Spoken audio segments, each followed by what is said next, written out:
I've been playing a lot of Pokemon lately. Yes, Pokemon.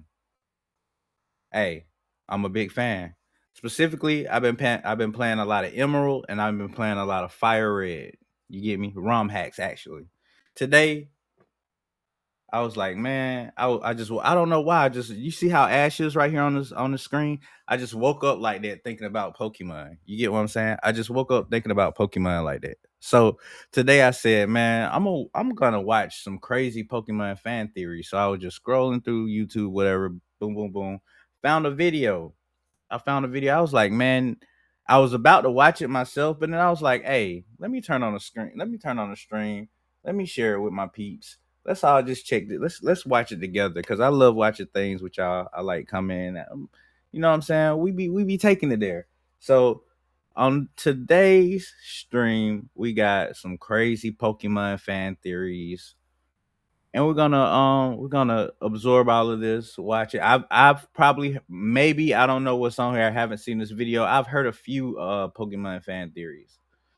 I'm not gonna name them or list them because I don't really know what they're really called, but I've heard some. But let's check it out. Let's see what's going on here with these crazy Pokemon fan theories. We're gonna have a good time this morning. The video's about 40 minutes long.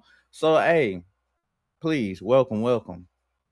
Y'all welcome to join me for this long process.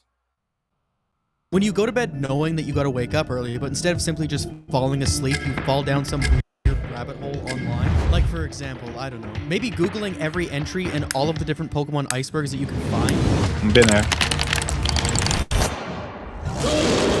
And for doing that, somehow you end up on these Reddit threads that like don't have an ending no matter how long you scroll. But at the same time, you sort of don't want it to end because you've been reading into fan theories for like 3 hours and you're so invested at this point. He's been going in. in. Me neither. But I will tell you exactly why we're gathered here today.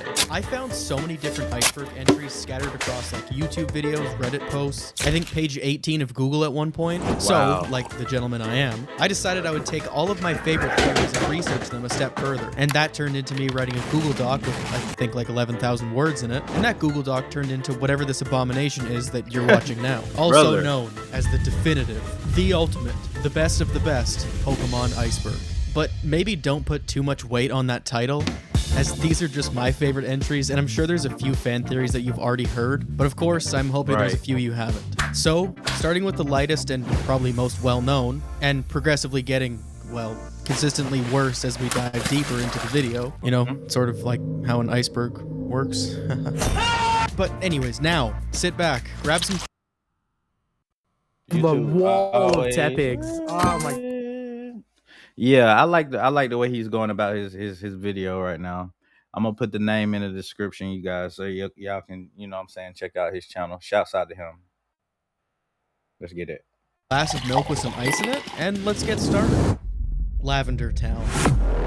Lavender Town embodied horror as good as it possibly could have for a game released in 1996. Yes, Pokemon Blue was my first game. Is shrouded in mystery surrounding a Marowak that was killed by Team Rocket. Upon arriving, the player is tasked with climbing the tower, being home to a Pokemon graveyard, filled with trainers mourning their lost Pokemon. But while this in itself was spooky, the creepypasta that was born from Lavender Town takes a significantly darker turn, as the hoax of Lavender Town syndrome was born. This stemmed from the soundtrack created by Junichi Masada, and rumor has it that the Lavender Town soundtrack awakened some sleeper cell in children's minds, causing them to, at worst, unalive themselves, but also causing them to complain of things like severe nausea and migraines, and exhibit irrational behavior. This syndrome was allegedly attributed to the high sound frequencies found within the soundtrack that could only be heard by children, and probably like dogs too. And as a grown man reading this creepypasta to you, I can genuinely say that for many years of my childhood, this was one theory that I actually thought was real. It gained so much popularity that it just seemed like a well-known piece of lore within the Pokemon franchise. But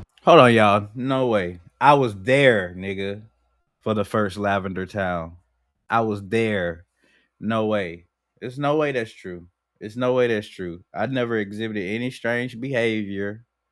I was not tripping, like none of that. So please, y'all. I mean, I'm just gonna just throw that out there. That's my experience. I don't know about anybody else's, but from my experience as a person who was there, who unwrapped Pokemon Blue stuck that joint into his Game Boy. What was it? Was it a Game Boy Pocket or was it the Color? It was one of those two.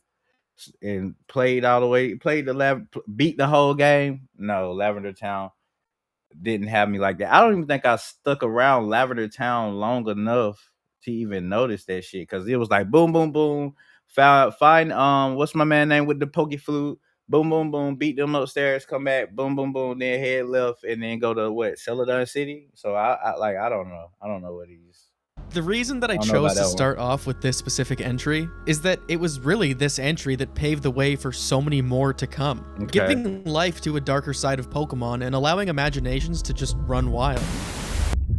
Green shiny Pokemon.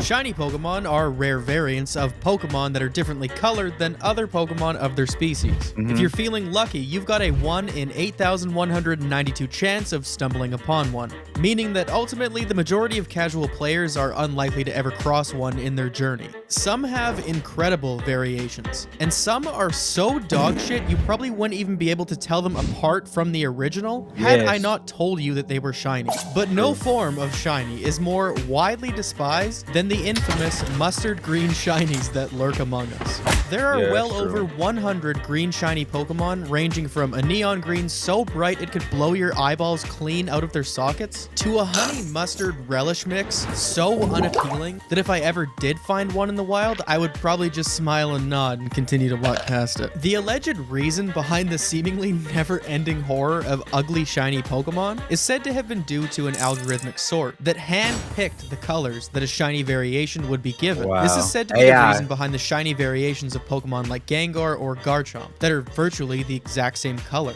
But as the franchise switched to 3D and X and Y, shinies began being intentionally designed. So that would explain why Mega Gengar, introduced in Gen 6, looks the way that it does, and of course regular Gengar looks the way that it does. But that explanation didn't really suffice, as the game's codebase never showed anything regarding a shiny picking algorithm. However, at one point, a color editing tool containing 3 variations was pulled from the debug menu in Gold and Silver, almost providing concrete evidence that these horrors among us were actually man-made. Because if not, why would an editing tool be required if these colors were just going to be generated by some sort of algorithm regardless? Clefable's Shadow. Since Pokemon's conception, fans have picked up on the striking similarities that exist between Gengar and Clefable. On the surface, it's not really there, but if you solely look at these two Pokemon from a design perspective, these two share almost identical bodies, arms, legs, and ears, hair and tail being the only defining characteristics that really set these two apart. So now, from this, it's theorized that Gengar could be Clefable's Shadow, outside of being known as the Shadow Pokemon, and it's name supposedly being derived from the word doppelganger, meaning the ghostly double of a person. There's also polarizing Pokedex entries to support this theory, with Clefable's Pokemon Red and Blue entry reading, a timid fairy Pokemon that is rarely seen. It will run and hide the moment it senses people, while Gengar's reads a much different. Under a full moon, this Pokemon likes to mimic the shadows of people and laugh at their fright. It's known canonically that ghost-type Pokemon like to feed on the life force of unsuspecting victims, which would essentially leave Clefable to be haunted eternally by its own shadow.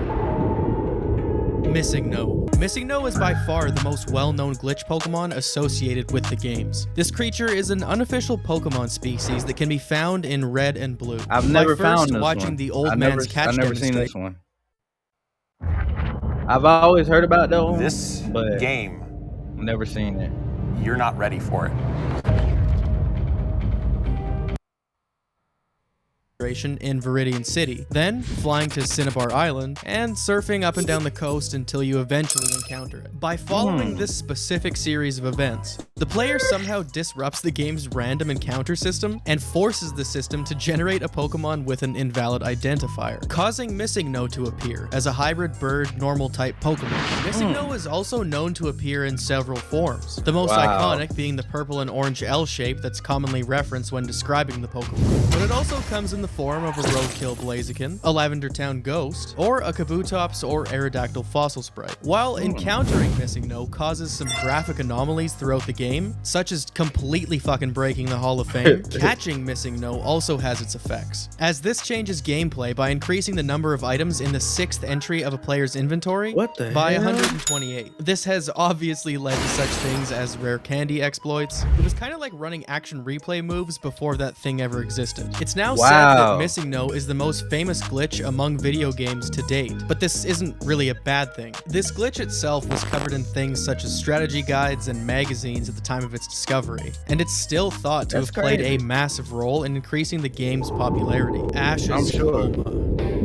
The infamous coma theory pretty much surrounds every single anime or related series in some way. It's become like the modern day version of finishing your essay with, "and it was all a dream."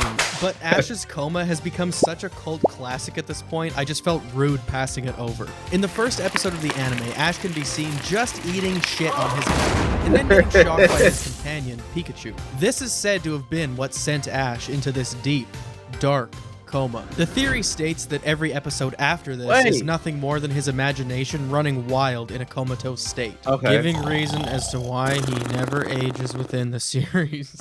At its core, this theory is nothing more than just like some lazy, uninspired fan theory among a million other coma theories. I absolutely hate these, but I felt like we had to cover them. The Ho-Oh immortality theory. In the very first episode of the Pokemon anime, Ash sees the legendary Pokemon Ho-Oh fly above him as he stares in awe. But what's peculiar about this being put on display in the first episode actually comes from the Pokemon Diamond and Pearl Pokedex entry for Ho-Oh. And that entry reads, Ho-Oh possesses 7 colored wings, and it's said that those who see Ho-Oh are promised eternal happiness. The popular theory behind Ash seeing Ho-Oh in the first episode is rooted in the idea that Ash's version of eternal happiness lies in the worry-free life of an explorative 10-year-old. However, many people dispute this, as the series actually revolves around Ash's journey to become the best Pokemon trainer of all time, something that a 10-year-old would potentially face difficulties in doing, and this entire theory being based off of one individual entry in an unrelated Pokedex seems like a bit of a stretch. But another thing that I've heard, those who see Ho-Oh when watching a Pokemon Iceberg video are more likely to subscribe, so hey, whoa, do it now, subscribe, do it now. Mew is a failed Ditto clone. Mew being a failed Ditto clone is one of the theories on this list that actually has evidence to back it up, making it one of the more believable theories that I was able to find. While many people deem it to be untrue, the similarities are kind of hard to combat at this point. Allow me to explain. Both Ditto and Mew weigh exactly 8.8 pounds, both of which have no gender, and these are the only 2 Pokemon who can learn the move Transform from level 1. This is incredibly rare, considering that only 2 Pokemon in the entire universe can actually learn this move. Even Zoroark's illusion ability, while similar to what Transform can do, is still leagues below how incredible this power actually is. On top of all of this, Ditto has 2 specific spawn locations, Cerulean Cave and the Pokemon Mansion. This carries significance because Mewtwo was cloned from Mew within the Pokemon Mansion. From there, it fled to Cerulean Cave, where it made the cave its home. So with all this in mind, it's thought that at one point, Ditto was to be some sort of Mew or Mewtwo clone, but obviously this idea was scrapped in production, leaving only a breadcrumb trail of a connection that could have been. The almost Imposter Oak. Imposter Oak refers to a trading card in which Professor Oak is depicted in a and villainized way. And that was about as much as we knew about Imposter Oak, until 2018 when the Space World dump had been released. Something we'll be diving into in greater detail if you don't already know what it is. But anyways, when this data came to the surface, inside, an Imposter Oak sprite was scraped from the data. And it's thought that Imposter Oak was to be a key villain at some point in the game before being scrapped. Cool, so now all we have left is the card and the thought of what could have been. Hypno belongs behind bars. Damn, this what theory Hypno was do? kickstarted from the Fire Red Pokedex entry, which states, Hypno carries a pendulum-like device. There was once an incident in which it took away a child it hypnotized. This led fans to believe that Hypno had less than good intentions involving its hypnosis powers. And just in case that singular entry wasn't bad enough, Pokemon had doubled down with the release of their Sleeper 097 shirt. This shirt depicted a Hypno sporting his pendulum, leading to children. FBI, get here now. Leading to children. Bro, wow. Why would you even make that? Like, why would you even make that? Like, I get that it's like, but this is like a child-based game. Am I tripping? And I think we just like only in like the light part of the iceberg at this point. But why would you make that fucking shirt? That's crazy. Children away by hand.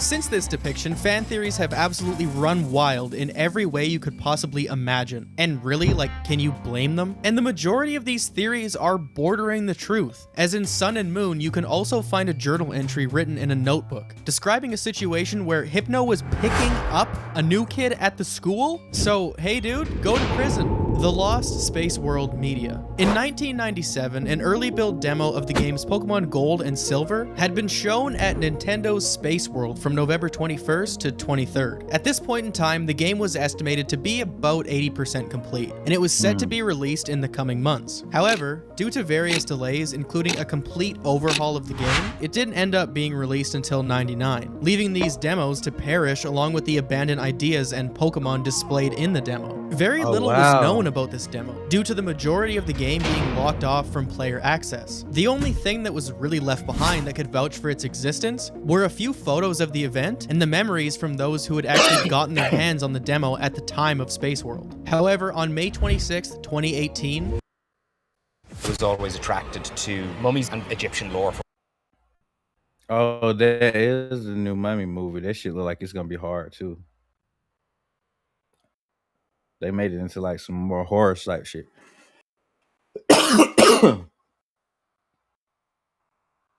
Playing games anyway. Why not? Fuck. They tricked me, y'all.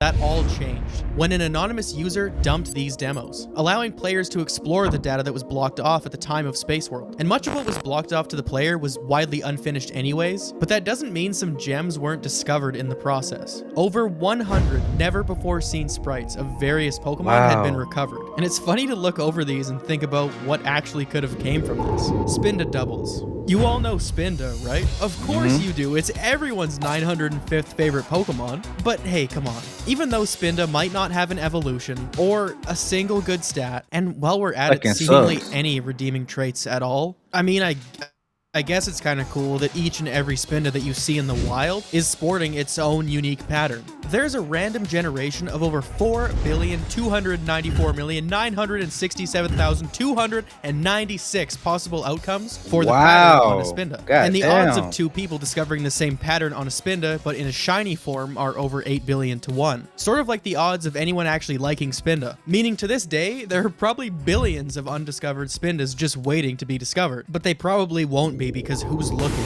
The Great Pokemon War. The Great Pokemon War, or the Kanto War, is a fan theory stemming from the gym leader of Vermilion City, LT Surge. When you first encounter Surge in Vermilion City, he speaks of how electric Pokemon saved his life during the war, but he never elaborates or really gives any further explanation on the topic. But in a world where children go out on great adventures, most adults you meet are either gym leaders or involved in organized crime, fans have started to come to the conclusion that the lack of young to middle-aged adults could allude to the fact that there was a massive war that took place in Kanto or involved a large portion of the population of Kanto. This idea caught some wind due to the fact that a lot of players in the game seem overly paranoid, as well as you, the main character, not having a father, and your rival being an orphan. While this theory has many branches that it can stem into, it always returns to LT Surge's initial statement.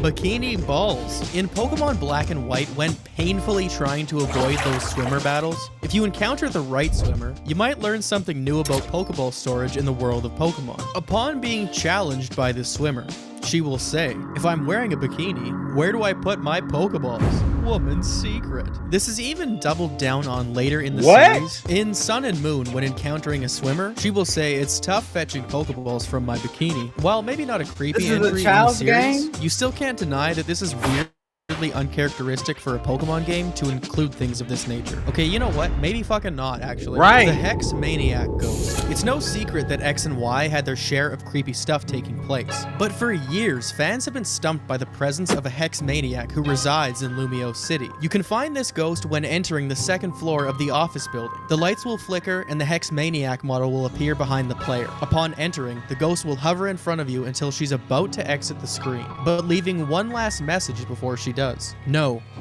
you're not the one. Pretty strange message to have coded into the game with no further explanation. But thanks to this ghost, many theories have been given life, such as this being an unauthorized implementation built by a developer working on the game. But that theory never gained much traction, as fans have suspected this Hex Maniac could have potentially appeared multiple times. If you visit the 4th floor of the hotel in Lumio City, you'll also find an identical character model, which doesn't necessarily mean it's the same person, although bearing a striking resemblance in the words that she speaks. If prompted, this new Hex Maniac will say, "Don't talk to me. If you do, I can't hear the elevator." The unknown character even makes a cameo in Omega Ruby and Alpha Sapphire, where you can find this alleged ghost girl hanging out in a cemetery. This theory was kind of hard to find information on, so if anyone has any updated information regarding it, please feel free. Comment below. Comment below anyways. Tell me how you're doing. Mew 3. Much like the infamous Xbox 720 and the beloved PS4 prototype, it turns out that Mew 3 is nothing but something we all just kind of heard once and then forgot about. With Pokemon like Mew and Mewtwo being around for ages, it's not a surprise that fans would speculate on one day laying their eyes on something as mythical as Mew 3. But in all honesty, that might be something that you'll regret. Although Mew 3 has never made an appearance in any of the games, Mew 3 was actually once featured in the Pokemonster manga. After a Clefairy's DNA is merged with that of a Mewtwo, we finally got to see something much scarier than anything you'd find in Lavender Town. And of course, that would be Mew 3. So next time you're tweeting and you're hoping for some new information regarding Mew 3, maybe turn your attention towards Mew 4 or 5 and hope that we just skip this one altogether. Illegal and banned Pokemon. Illegal Pokemon refer to a list of Pokemon that are not allowed to enter into competitive battles or tournaments. I've always wondered about this. Hypno isn't on this list. That's the FBI's most wanted list. This list, however, consists of legendary mascots and event Pokemon, but there's also a list of banned Pokemon cards. Now, usually, these cards get banned from the TCG due to overpowered strategies, but that isn't the case for a few banned cards. Some are outright banned due to their offensive artwork, such as Misty's Tears or this Grimer. Bro, what are you doing? Illegal Pokemon are also known as hacked or glitched Pokemon, in which players can be banned if your punk ass is found using them in battle or trading them in online play. So if you've still got that Game Shark or Action Replay kicking around, make sure you flush it down the toilet right now before Kabutops x Genesect. There's a long-time theory floating around that the Pokemon Kabutops and Genesect are somehow loosely related to one another, despite the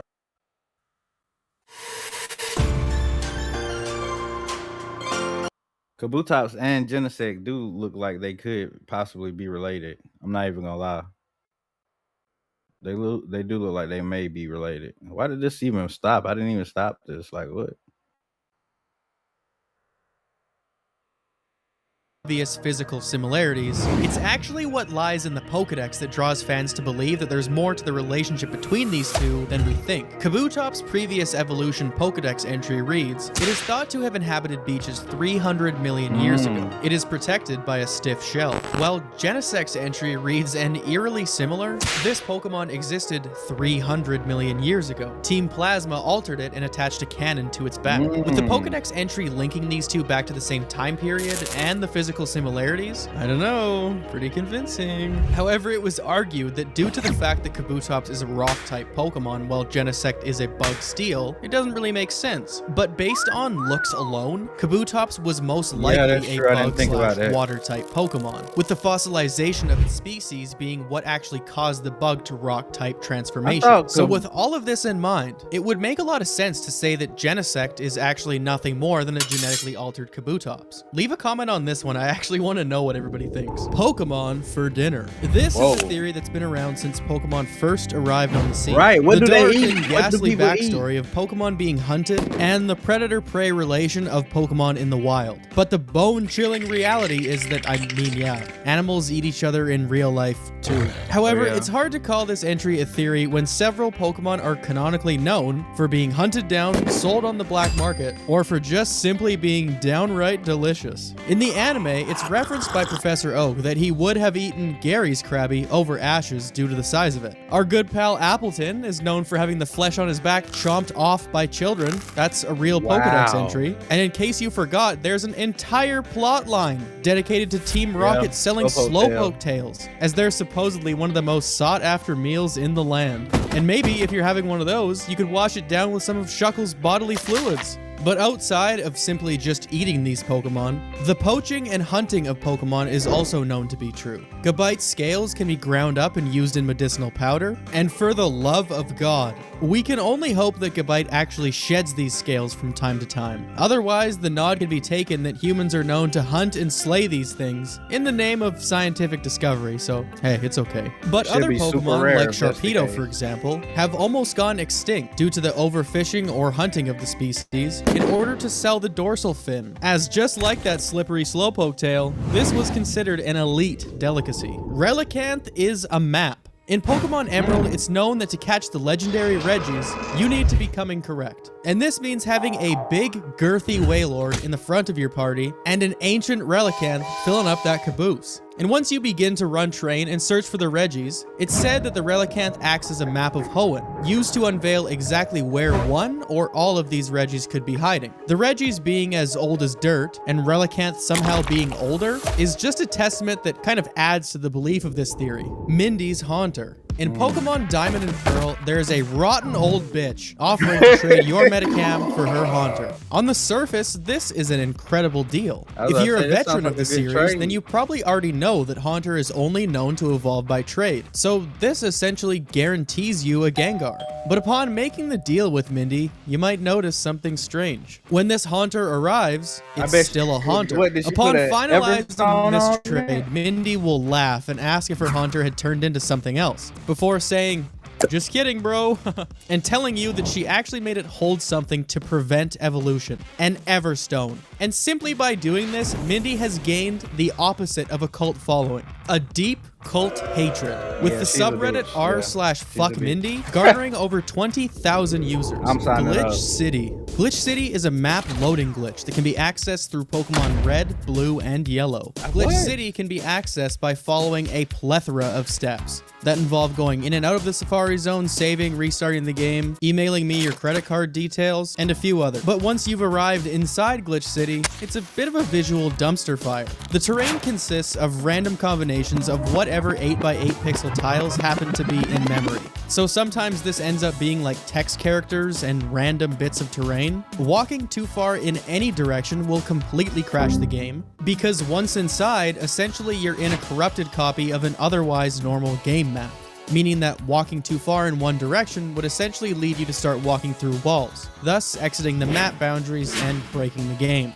But it's best to err on the side of caution when entering Glitch City, as the only way to exit is to have a Pokemon that knows Fly on your team. And if you save inside Glitch City without a Pokemon in your party that knows Fly, you'll be trapped for all eternity, unless you erase your save file. Beneath the Mimikyu's rag.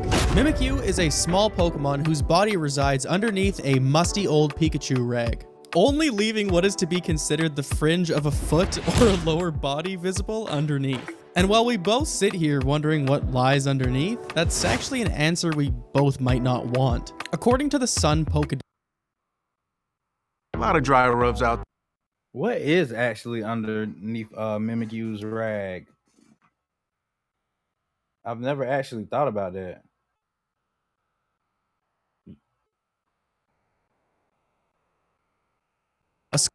once saw what lied underneath this rag, was overwhelmed by terror and died from shock. But that's not the only reported case. It's also known that a gust of wind had revealed what lies underneath to a trainer passing by, who later went home and died painfully that night. But Pokedex entries aside, these two are not the only ones to see what's underneath the cloth. In the anime, Meowth had once seen what was underneath before passing out. However, this episode led to more questions than answers for what potentially lies underneath. Kadabra, cause and effect. 2 decades ago, magician and illusionist known for his iconic spoon-bending tricks, Uri Geller sued Nintendo in a California court for its Kadabra Pokemon card. Like, he didn't sue them for the Pokemon card, he sued them like because of the Pokemon card. What? Alleging that the company used his likeness to create the character. The psychic Pokemon, which is always seen holding a bent spoon, is named Younger in Japan. Essentially, you know, kind of linking him to the illusionist. And with this lawsuit coming at the height of the card game craze,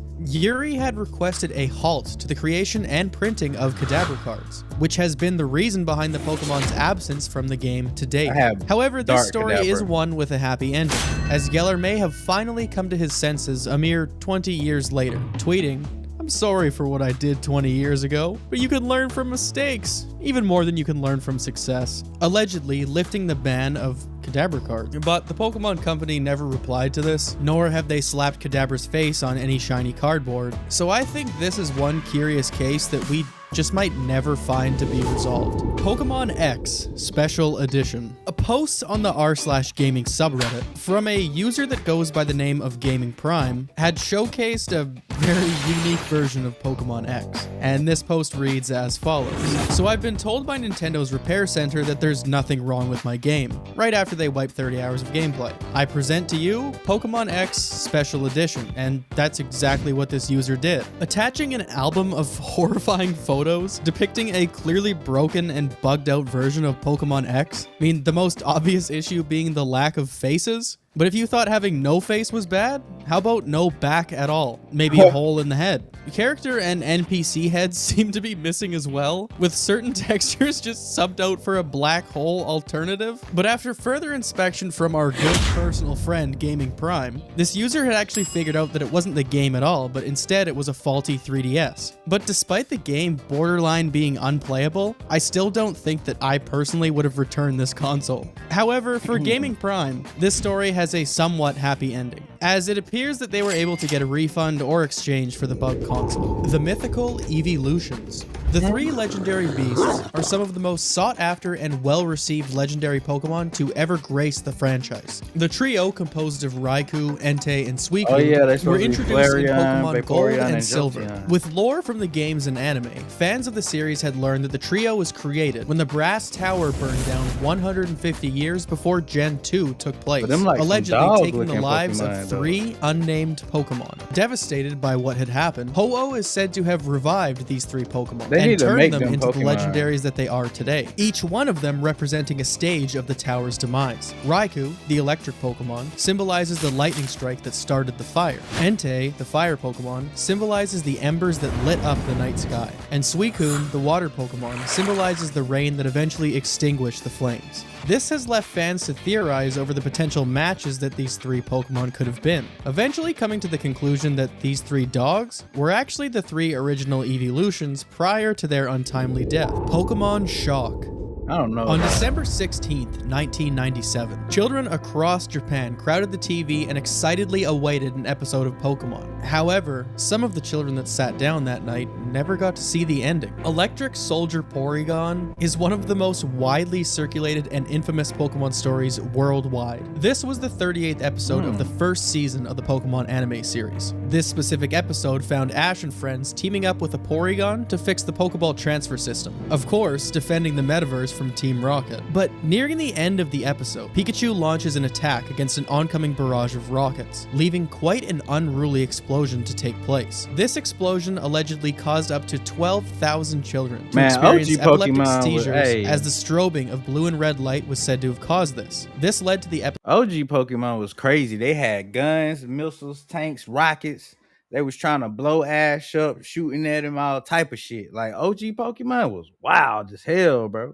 episode being immediately pulled from the air, and having Pokemon in general pulled from the network, remaining off air for 4 months. This even went as far as a full investigation into the production studio team, launched by the Otago Police Department at the discretion of Japan's National Police Agency. Nintendo shares dumped 5%, and retailers worldwide began stripping Pokemon merch off the shelves. But while this story is well known, the true numbers regarding the victims of this situation is kind of foggy. Of the 12,000 affected, it's said that only around 700 had sought medical attention, and of that 700, only 150 were admitted to hospital. Notably, many of these 12,000 cases have been thought to have come due to mass hysteria brought on by the news broadcast later that night outlining the situation at hand, alerting the viewers of the potential epileptic effects, while broadcasting the same clip that caused those epileptic effects. And well, obviously, we should all hope for those cases to just be zero across the board. The fascinating thing behind the Porygon episode is that it wasn't just Pokemon that underwent production changes. This incident pretty much changed the entire landscape of anime and media in general. Those kind of strobe effects didn't just vanish from Pokemon, but essentially everything.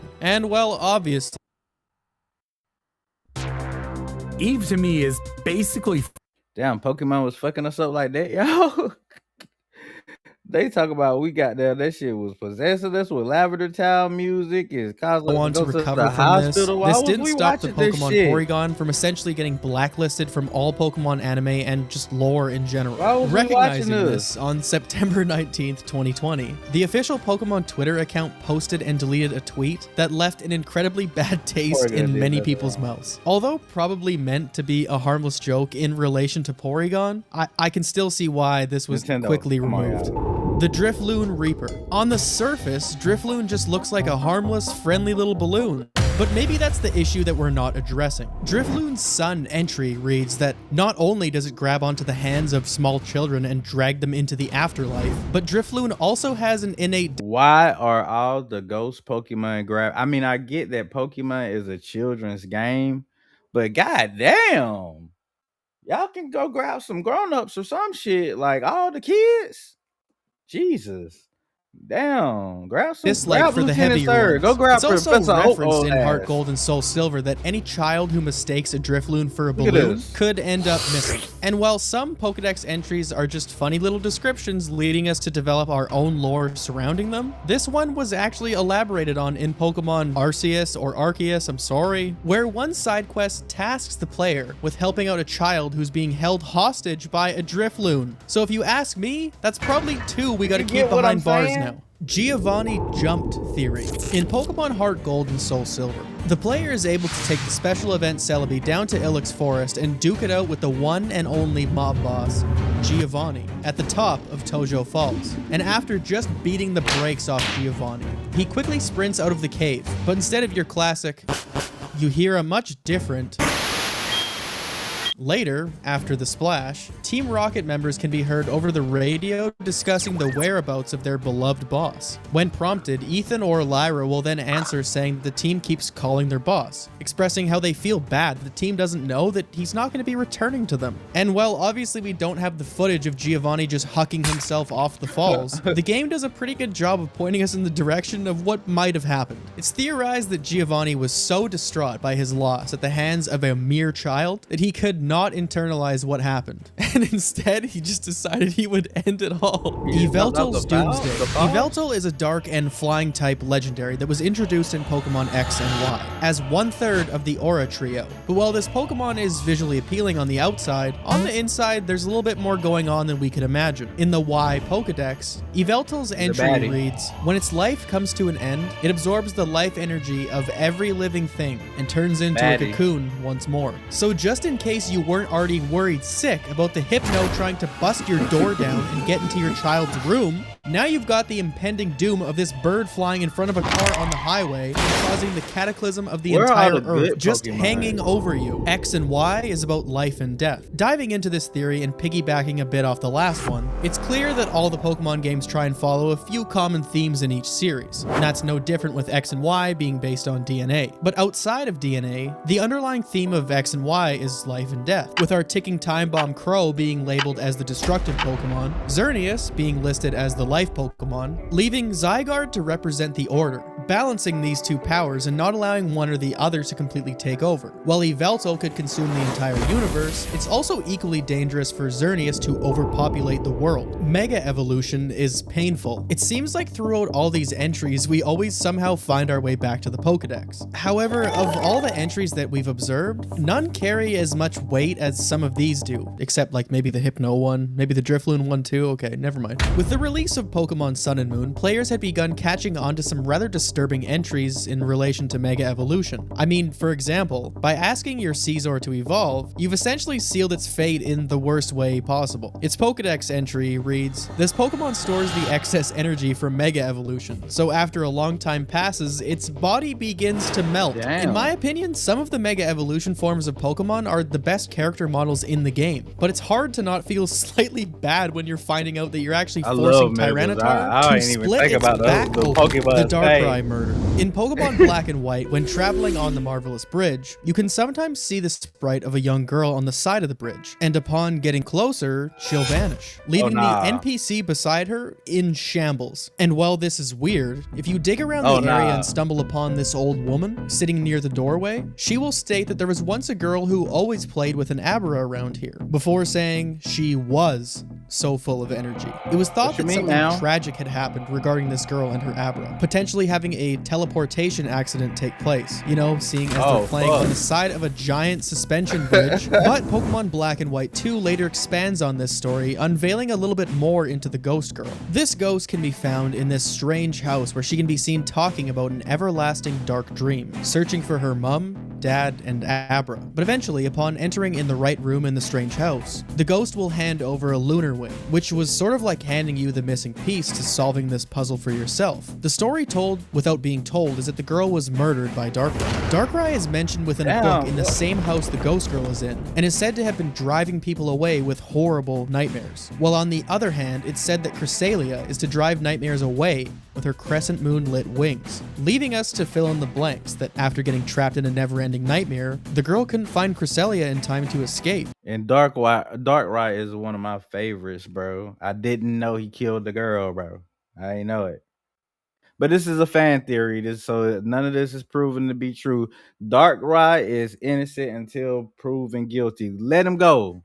Let him go, bro. You get me? Free my boy Darkrai. And in turn, well, died. Coughing in the wrong places. Coughing is well known as a friendly and funny little fella. The poisonous gas Pokemon introduced in Gen 1 has always been well received. So really, how bad could Coughing's entry be? Well, it's certainly not great. Naturally, people had been upset when a screenshot was released depicting Coughing hanging out in the United States Holocaust Memorial Museum. This image sort of blew up for obvious reasons. Although, the legitimacy of this image in ribeye steaks, drumsticks. Like that. That's what y'all telling me. When I started my record label,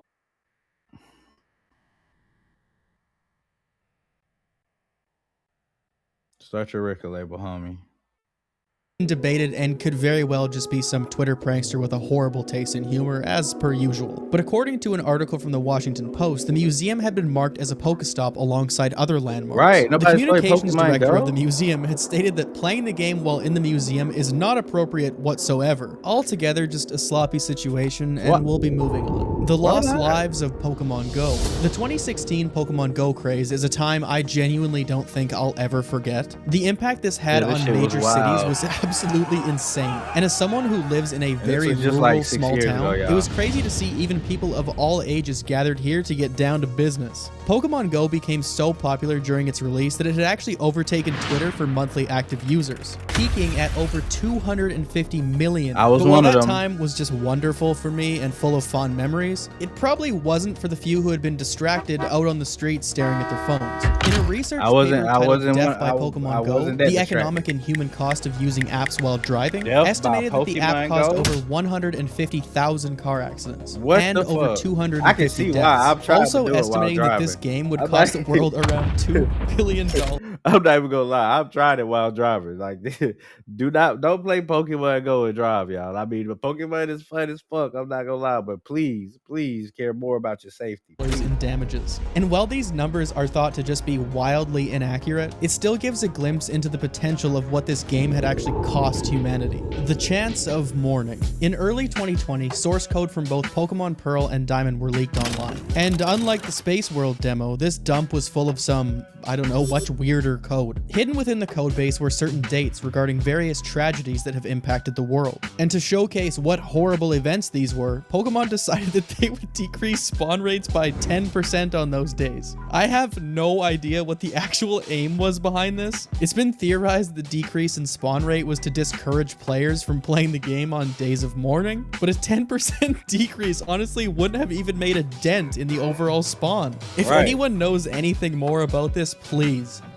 comment and tell me. The Burger King recall. If you're one of the now grown children like myself who used to collect every Pokemon item that ever surfaced at Burger King, then you should consider yourself lucky to even be alive today. With the launch of Pokemon the first movie, and as part of a $22 million promotion strategy for this movie, Burger King began including small Pokeball capsules with Pokemon toys inside each of their kids' meals. The promotion was a massive success, and within 10 days of the initial launch, Burger King had to release multiple apologies for the shortage of toys. And while everyone seemed happy, about a month into the promotion is when things started to take a turn for the worst, as a child had been found dead with pieces of the ball covering their nose and mouth. Although Burger King had argued that the promo toy had passed rigorous safety tests, the Consumer Product Safety Commission had urged Burger King to put a recall in place to stop this before it became a serious problem. However, Burger King pushed back and decided to await an autopsy to confirm that the ball was the cause of the death before issuing a recall. They didn't want to spend time and money scaring their consumers if, for whatever reason,